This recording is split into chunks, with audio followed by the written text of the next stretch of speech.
Bleak House by Charles Dickens, Chapter 15. Bellyard.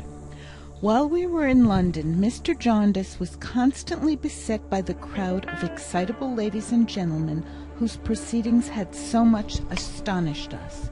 Mr. Quayle, who presented himself soon after our arrival, was in all such excitements. He seemed to project those two shining knobs of temples of his into everything that went on, and to brush his hair farther and farther back, until the very roots were almost ready to fly out of his head in an inappeasable philanthropy. All objects were alike to him, but he was always particularly ready for anything in the way of a testimonial to anyone. His great power seemed to be his power of indiscriminate admiration. He would sit for any length of time with the utmost enjoyment, bathing his temples in the light of any order of luminary. Having first seen him perfectly swallowed up in admiration of Mrs. Jellyby, I had supposed her to be the absorbing object of his devotion. I soon discovered my mistake, and found him to be train-bearer and organ-blower to a whole procession of people. Mrs. Particle came one day for a subscription to something, and with her Mr. Quayle. Whatever Mrs. Particle said, Mr. Quayle repeated to us, and just as he had drawn Mrs. Jellyby out, he drew Mrs. Particle out. Mrs. Particle wrote a letter of introduction to my guardian, in behalf of her eloquent friend, Mr. Gusher. With Mr. Gusher appeared Mr. Quayle again. Mr. Gusher, being a flabby gentleman with a moist surface and eyes so much too small for his moon of a face that they seemed to have been originally made for somebody else, was not at first sight prepossessing. Yet he was scarcely seated before Mr. Quayle asked Ada and me, not inaudibly, whether he was not a great creature, which he certainly was, flabbily speaking, though Mr. Quayle meant in intellectual beauty, and whether we were not struck by his massive configuration of brow. In short, we heard of a great many missions of various sorts among this set of people, but nothing respecting them was half so clear to us as that it was Mr. Quayle's mission to be in ecstasies with everybody else's mission, and that it was the most popular mission of all. Mr. Jarndyce had fallen into this company in the tenderness of his heart and his earnest desire to do all the good in his power, but that he felt it to be too often an unsatisfactory company,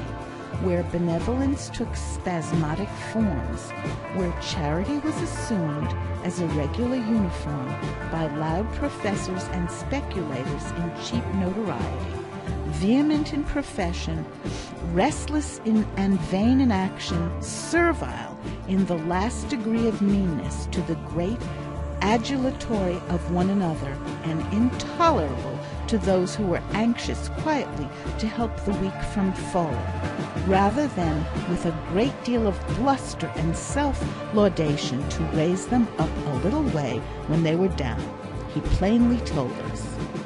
When a testimonial was originated to Mr. Quayle by Mr. Gusher, who had already got one originated by Mr. Quayle, and when Mr. Gusher spoke for an hour and a half on the subject to a meeting including 2 charity schools of small boys and girls, who were specially reminded of the widow's mite, and requested to come forward with halfpence and be acceptable sacrifices, I think the wind was in the east for 3 whole weeks.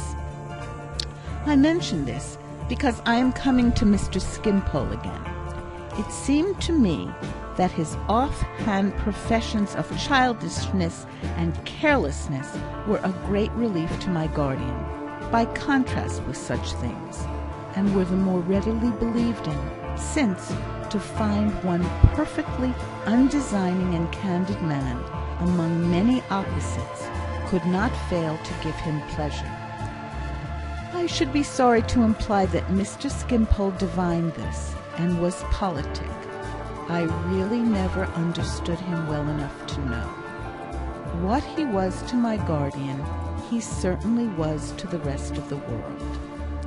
He had not been very well, and thus, though he lived in London, we had seen nothing of him until now. He appeared one morning in his usual agreeable way, and as full of pleasant spirits as ever. Well, he said, here he was.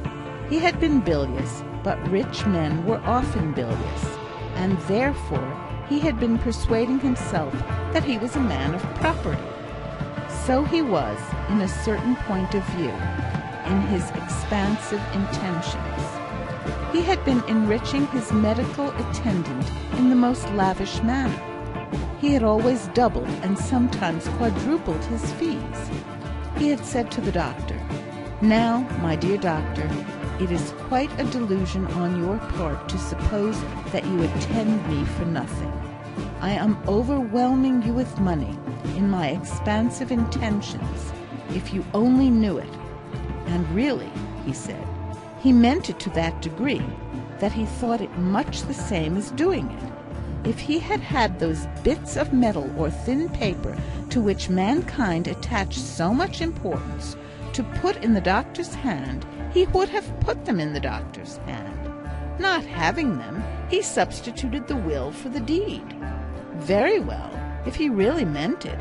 If his will were genuine and real, which it was, it appeared to him that it was the same as coin, and cancelled the obligation. It may be partly because I know nothing of the value of money, said Mr. Skimpole, but I often feel this. It seems so reasonable. My butcher says to me, he wants that little bill. It's part of the pleasant unconscious poetry of man's nature that he always calls it a little bill, to make the payment appear easy to both of us. I replied to the butcher, "My good friend, if you knew it, you are paid. You haven't had the trouble of coming to ask for the little bill. You are paid. I mean it." "But suppose," said my guardian, laughing, "he had meant the meat in the bill instead of providing it." "My dear Jarndyce," he returned, "you surprise me. You take the butcher's position. A butcher I once dealt with occupied that very ground. Says he, 'Why did you eat spring lamb at 18 pence a pound?' 'Why did I eat spring lamb at 18 pence a pound, my honest friend?' said I, naturally amazed by the question. 'I like spring lamb.' This was so far convincing. 'Well, sir,' says he, 'I wish I had meant the lamb as you mean the money.' 'My good fellow,' said I, 'pray let us reason like intellectual beings. How could that be? It was impossible. You had got the lamb, and I have not got the money. You couldn't really mean the lamb without sending it in, whereas I can and do really mean the money without paying it.' He had not a word. There was an end of the subject. "Did he take no legal proceedings?" inquired my guardian. "Yes, he took legal proceedings," said Mr. Skimpole, "but in that he was influenced by passion, not by reason. Passion reminds me of Boythorn. He writes me that you and the ladies have promised him a short visit at his bachelor house in Lincolnshire." "He is a great favourite with my girls," said Mr. Jarndyce, "and I have promised for them." "Nature forgot to shade him off, I think," observed Mr. Skimpole to Ada and me. "A little too boisterous, like the sea. A little too vehement, like a bull who has made up his mind to consider every colour scarlet. But I grant a sledge-hammering sort of merit in him. I should have been surprised if those two could have thought very highly of one another, Mr. Boythorn attaching so much importance to many things, and Mr. Skimpole caring so little for anything. Besides which, I had noticed Mr. Boythorn more than once on the point of breaking out into some strong opinion when Mr. Skimpole was referred to. Of course, I merely joined Ada in saying that we had been greatly pleased with him. "He has invited me," said Mr. Skimpole, "and if a child may trust himself in such hands, which the present child is encouraged to do, with the united tenderness of two angels to guard him, I shall go. He proposes to frank me down and back again. I suppose it will cost money, shillings perhaps, or pounds, or something of that sort. By the by, Coavinses. You remember our friend Coavinses, Miss Summerson?" He asked me, as the subject arose in his mind, in his graceful, light-hearted manner, and without the least embarrassment. "Oh, yes," said I. "Coavinses has been arrested by the great bailiff," said Mr. Skimpole. "He will never do violence to the sunshine any more." It quite shocked me to hear it, for I had already recalled, with anything but a serious association, the image of the man sitting on the sofa that night, wiping his head. "His successor informed me of it yesterday," said Mr. Skimpole. "His successor is in my house now, in possession, I think he calls it. He came yesterday, on my blue-eyed daughter's birthday. I put it to him. 'This is unreasonable and inconvenient. If you had a blue-eyed daughter, you wouldn't like me to come uninvited on her birthday.' But he stayed." Mr. Skimpole laughed at the pleasant absurdity and lightly touched the piano by which he was seated.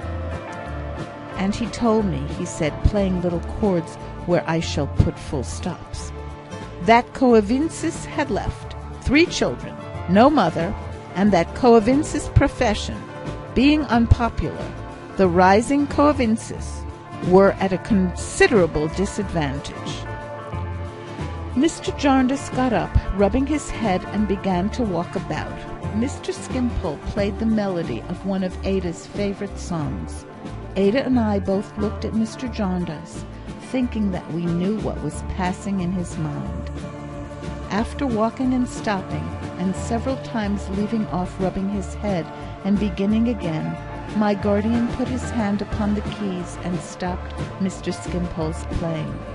"I don't like this, Skimpole," he said thoughtfully. Mr. Skimpole, who had quite forgotten the subject, looked up surprised.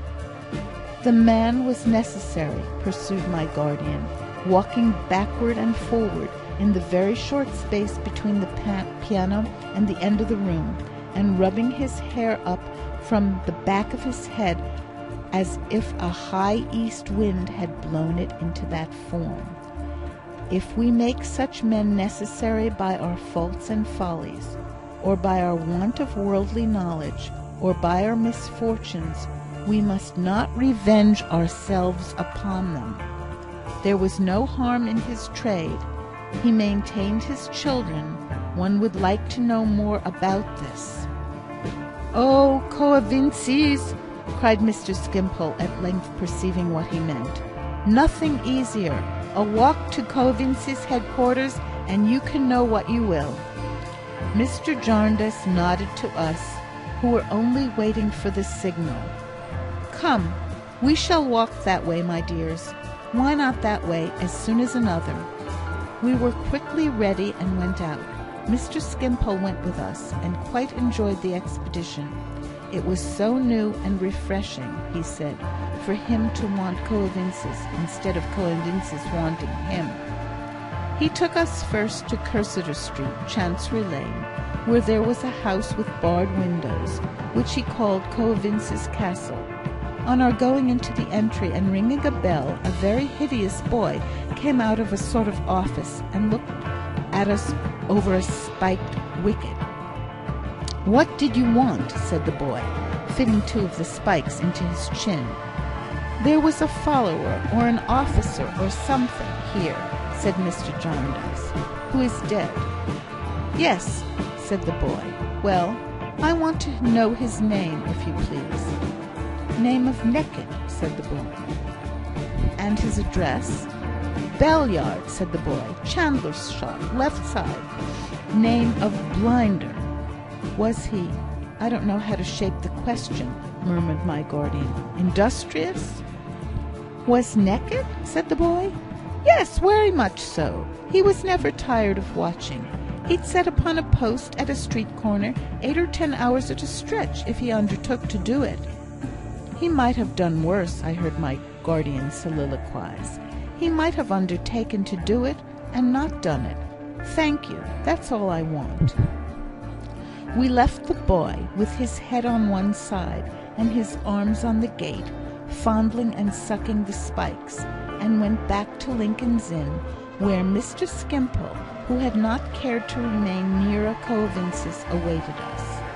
Then we all went to Bellyard, a narrow alley at a very short distance.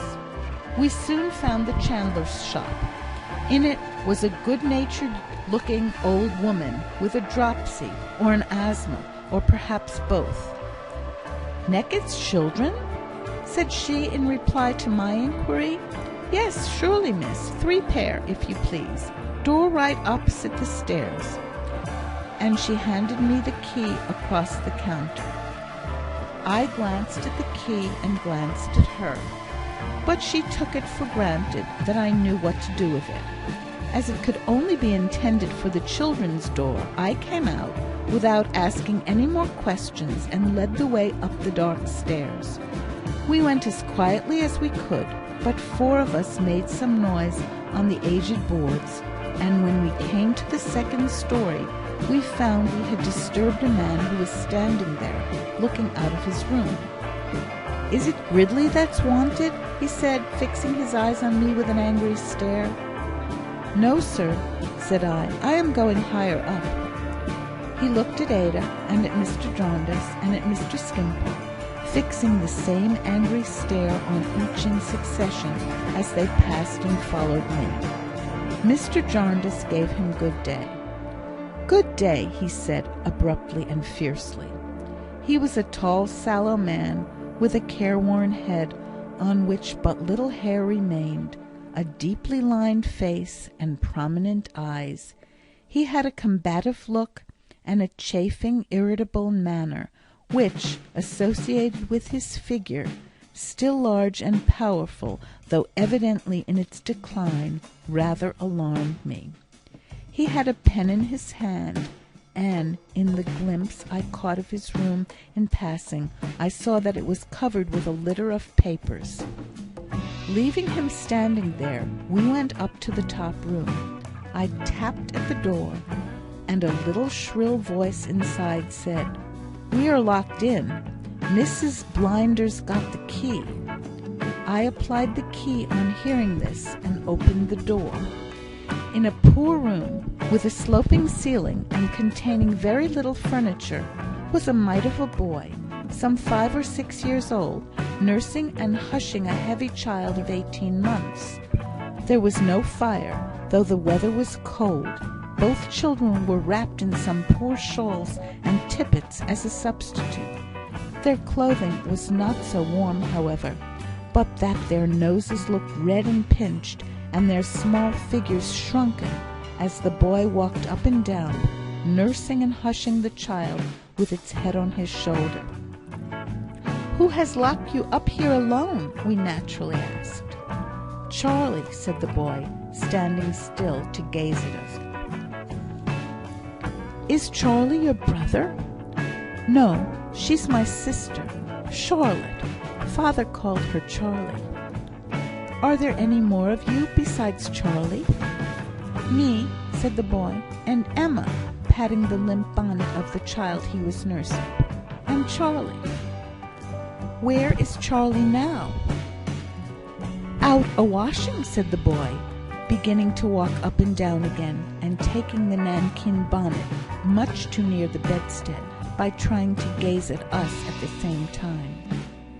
We were looking at one another and at these 2 children, when there came into the room a very little girl, childish in figure, but shrewd and older-looking in the face, pretty face too, wearing a womanly sort of bonnet much too large for her, and drying her bare arms on a womanly sort of apron. Her fingers were white and wrinkled with washing, and the soap suds were yet smoking, which she wiped off her arms.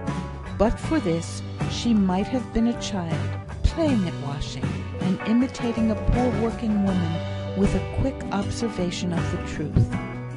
She had come running from some place in the neighbourhood, and had made all the haste she could. Consequently, though she was very light, she was out of breath, and could not speak at first, as she stood panting, and wiping her arms, and looking quietly at us. "Oh, here's Charlie," said the boy. The child he was nursing stretched forth its arms, and cried out to be taken by Charlie. The little girl took it, in a womanly sort of manner belonging to the apron and the bonnet, and stood looking at us over the burden that clung to her most affectionately. "It is possible," whispered my guardian, as we put a chair for the little creature, and got her to sit down with her load, the boy keeping close to her, holding to her apron, "that this child works for the rest. Look at this. For God's sake, look at this." It was a thing to look at. The 3 children close together, and 2 of them relying solely on the third, and the third so young, and yet with an air of age and steadiness that sat so strangely on the childish figure. "Charlie, Charlie," said my guardian, "how old are you?"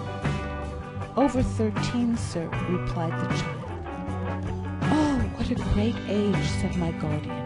"What a great age, Charlie." I cannot describe the tenderness with which he spoke to her, half playfully, yet all the more compassionately and mournfully. "And do you live alone here with these babies, Charlie?" said my guardian. "Yes, sir," returned the child, looking up into his face with perfect confidence, "since father died." "And how do you live, Charlie?" "Oh, Charlie," said my guardian, turning his face away for a moment, "how do you live?" "Since father died, sir, I've gone out to work. I'm out washing today." "God help you, Charlie," said my guardian. "You're not tall enough to reach the tub." "In patents I am, sir," she said quickly. "I've got a high pair as belonged to mother." "And when did mother die? Poor mother." "Mother died just after Emma was born," said the child, glancing at the face upon her bosom. "Then father said I was to be a mother to her as I could, and so I tried, and so I worked at home and did cleaning and nursing and washing for a long time before I began to go out. And that's how I know how. Don't you see, sir?" "And do you often go out?" "As often as I can," said Charlie, opening her eyes and smiling, "because of earning sixpences and shillings." "And do you always lock the babies up when you go out?" "To keep 'em safe, sir, don't you see?" said Charlie. "Mrs. Blinder comes up now and then, and Mr. Gridley comes up sometimes, and perhaps I can run in sometimes, and they can play, you know, and Tom ain't afraid of being locked up, are you, Tom?" "No," said Tom stoutly.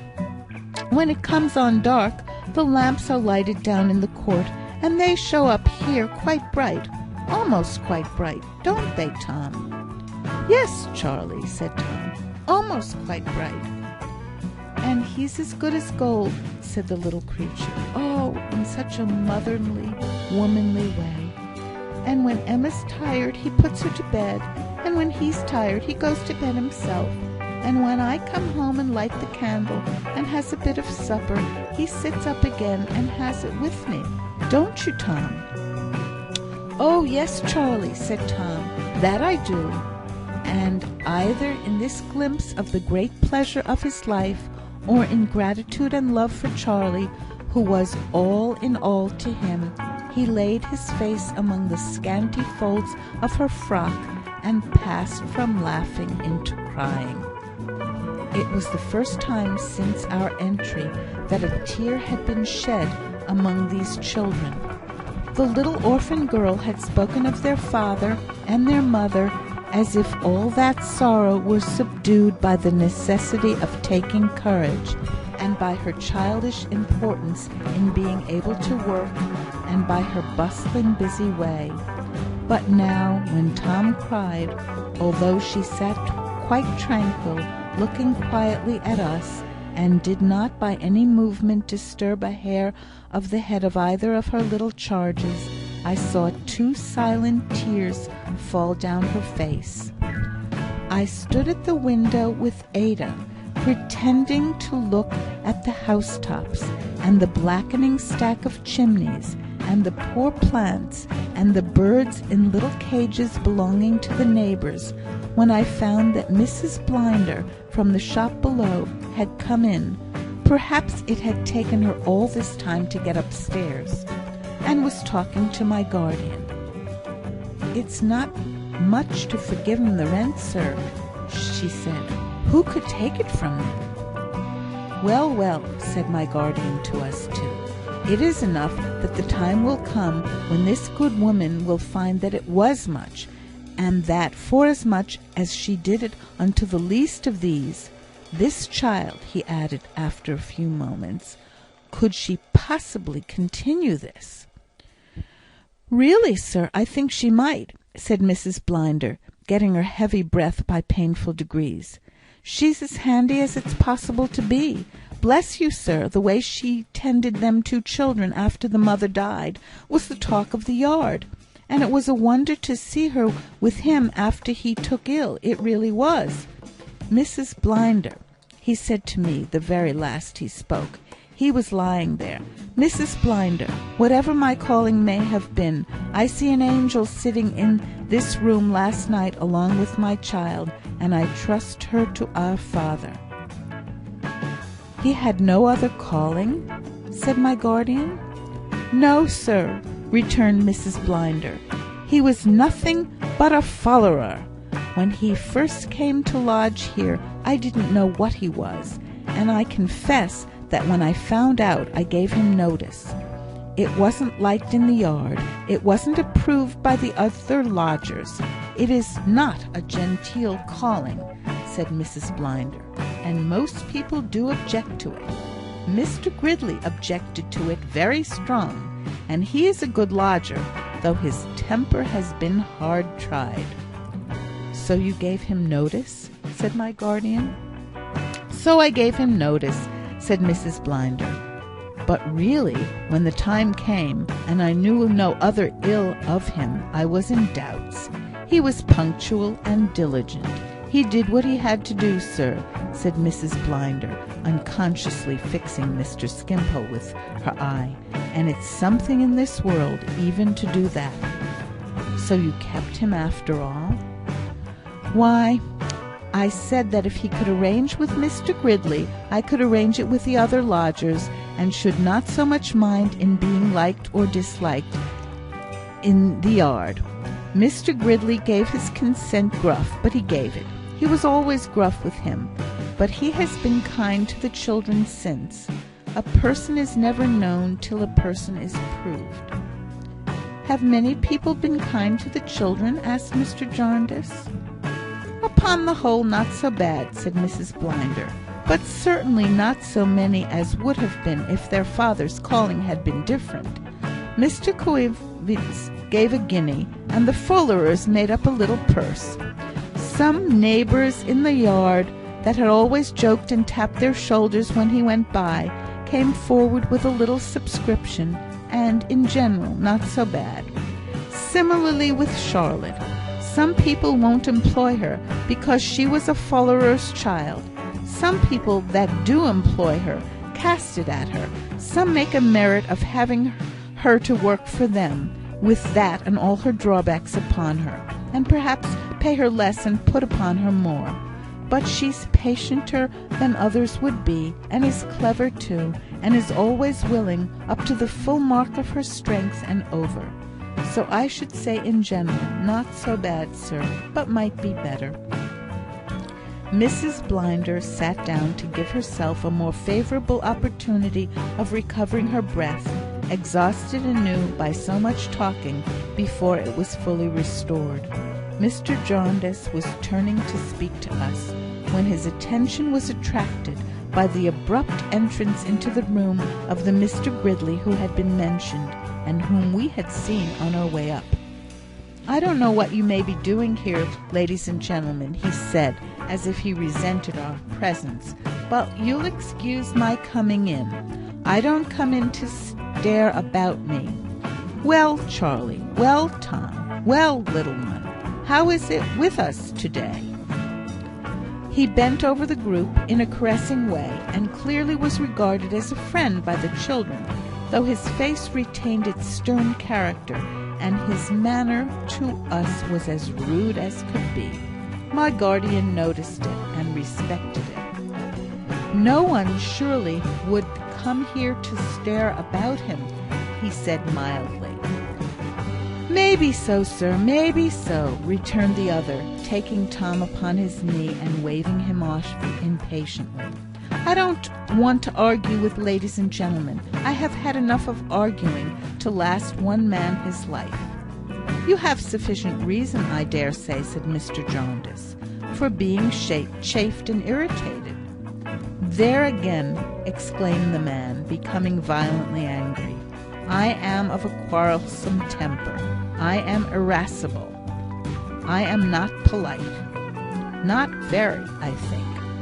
"Sir," said Gridley, putting down the child and going up to him as if he meant to strike him, "do you know anything of courts of equity?" "Perhaps I do, to my sorrow." "To your sorrow?" said the man, pausing in his wrath. "If so, I beg your pardon. I am not polite, I know. I beg your pardon, sir," with renewed violence. "I have been dragged for 25 years over burning iron, and I have lost the habit of treading upon velvet. Go into the Court of Chancery yonder, and ask what is one of the standing jokes that brighten up their business sometimes, and they will tell you that the best joke they have is the man from Shropshire. I," he said, beating one hand on the other passionately, "am the man from Shropshire. I believe I and my family have also had the honour of furnishing some entertainment in the same grave place," said my guardian, composedly. "You may have heard my name. Jarndyce." "Mr. Jarndyce," said Gridley, with a rough sort of salutation, "you bear your wrongs more quietly than I can bear mine. More than that, I tell you, and I tell this gentleman and these young ladies, if they are friends of yours, that if I took my wrongs in any other way, I should be driven mad. It is only by resenting them and by revenging them in my mind, and by angrily demanding the justice I never get, that I am able to keep my wits together. It is only that," he said, speaking in a homely, rustic way, and with great vehemence. "You may tell me that I overexcite myself. I answer that it's in my nature to do it, under wrong, and I must do it. There's nothing between doing it and sinking into the smiling state of the poor little mad woman that haunts the court. If I was once to sit down under it, I should become imbecile." The passion and heat in which he was, and the manner in which his face worked, and the violent gestures with which he accompanied what he said, were most painful to see. "Mr. Jarndyce," he said, "consider my case. As true as there is a heaven above us, this is my case. I am one of 2 brothers. My father, a farmer, made a will, and left his farm and stock, and so forth, to my mother for her life. After my mother's death, all was to come to me, except a legacy of £300 that I was to pay to my brother. My mother died. My brother some time afterwards claimed his legacy. I and some of my relations said that he had had a part of it already in board and lodging, and some other things. Now mind, that was the question and nothing else. No one disputed the will, no one disputed anything but whether part of that £300 had been already paid or not. To settle that question, my brother filing a bill, I was obliged to go into this accursed chancery. I was forced there because the law forced me, and would let me go nowhere else. 17 people were made defendants to that simple suit. It first came on after 2 years. It was then stopped for another 2 years, while the master, may his head rot off, inquired whether I was my father's son, about which there was no dispute at all with any mortal creature. He then found out that there were not defendants enough. Remember, there were only 17 as yet, but that we must have another who had been left out, and must begin all over again.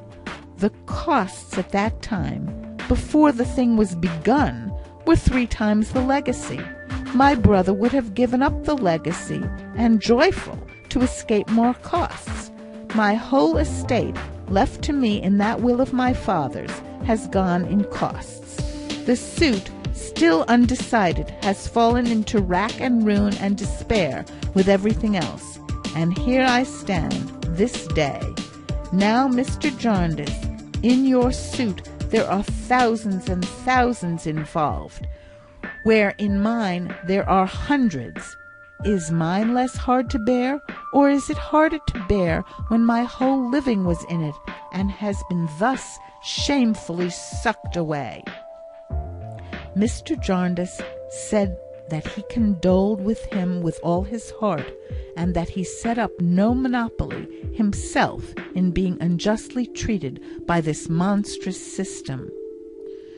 There again, said Mr. Gridley, with no diminution of his rage, the system, I am told on all hands. It's the system. I mustn't look to individuals. It's the system. I mustn't go into court and say, my lord, I beg to know this from you. Is this right or wrong? Have you the face to tell me I have received justice and therefore am dismissed? My lord knows nothing of it. He sits there to administer the system.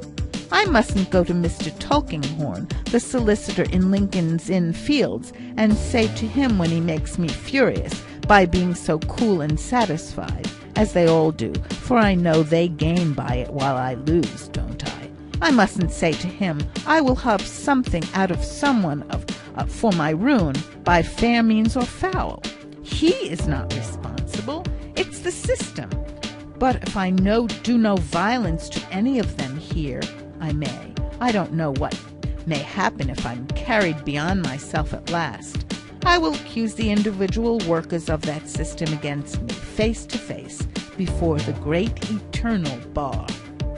His passion was fearful. I could not have believed in such rage without seeing it. I have done, he said, sitting down and wiping his face. Mr. Jarndyce, I have done. I am violent, I know. I ought to know it. I have been in prison for contempt of court. I have been imprisoned for threatening the solicitor. I have been in this trouble and that trouble, and shall be again.